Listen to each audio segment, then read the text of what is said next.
হয় আজি যি মাকুম ছাতাপতিত এক বিশেষ দুৰ্ভাগ্যজনক কথা যে আজি আমাৰ এই ছাতাপতিত আমাৰ এজন কাৰ্যকৰ্তা বজৰং দলৰ তেখেতৰ ঘৰত আহি 10-12 মান মুছলমান সম্প্ৰদায়ৰ যুৱকে আহি তেখেতৰ ঘৰত গালি গালাজ দি আৰু তেখেতৰ ওপৰত আক্ৰমণ কৰিছে।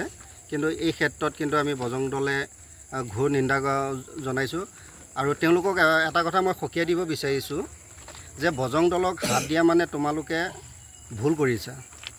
আৰু কাৰণ আমি বজৰং দলে পোনপ্ৰথমে আমি আইন প্ৰশাসনক বিশ্বাস কৰোঁ আৰু সেই মৰ্মে আমি মাকুম থানা যি ভাৰপ্ৰাপ্ত আৰক্ষী বিষয়ানীজনী আছে আমাৰ গৌৰী কমল বাইদেউ, মই তেখেতক ফোন যোগে মই এই বিষয়টো জনাইছোঁ যে এনেধৰণে ছাতাপাতিত হৈ আছে।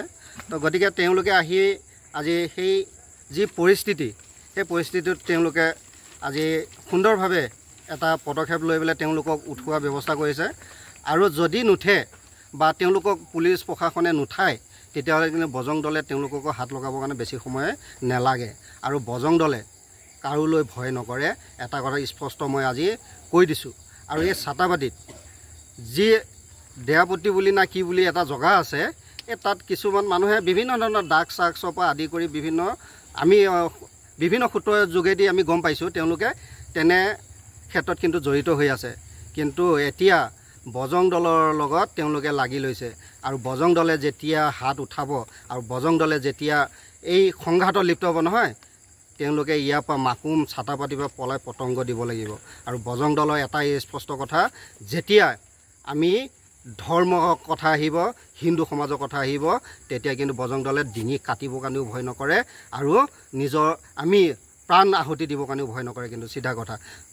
তাৰ কাৰণে আজি মই পুলিচ প্ৰশাসনক আহ্বান জনাম, যিসকল দুষ্কৃতিকাৰী আছে বা যিসকল দোষী আছে তেওঁলোকক আইনৰ প্ৰক্ৰিয়াৰে শাস্তি দিয়া ব্যৱস্থা কৰক আৰু নহ'লে কিন্তু পৰৱৰ্তী সময়ত কিন্তু আমি নিজে আইন হাতত তুলি ল'বৰ কাৰণে বাধ্য হ'ম। এটা কথা কিন্তু মাকুমৰ আৰক্ষী বিষয়াগৰাকীয়ে নাজানে নেকি যে ছাতাপতিত ইমান ডাঙৰ ড্ৰাগছৰ আড্ডা হৈ আছে, ইমান অবৈধ বেহা হৈ আছে? সেইদিনাখন আমি গম পাইছোঁ যে মাকুমৰ ছাতাপতিৰ হিন্দু নিবাসীসকলে গৈ মেলি থানাত এজাহাৰ দিছে, থানাত জাননী দিছে যে তেওঁলোকে ৰাতি নিশা হ'লে ছাতাপতিৰ মাজেদি তেওঁলোকৰ বাই ভনীয়ে অহা যোৱা কৰিব নোৱাৰে। কিন্তু তথাপিও আজিলৈকে মাকুমৰ যিগৰাকী আৰক্ষী বিষয়া গৌৰী কমল হাজৰিকা, তেওঁ আজিলৈকে এই ক্ষেত্ৰত উচিত ব্যৱস্থা গ্ৰহণ কৰা নাই। কি এতিয়াও কি তেখেতক জাননী দিবলৈ আৰু প্ৰয়োজন আছে নেকি?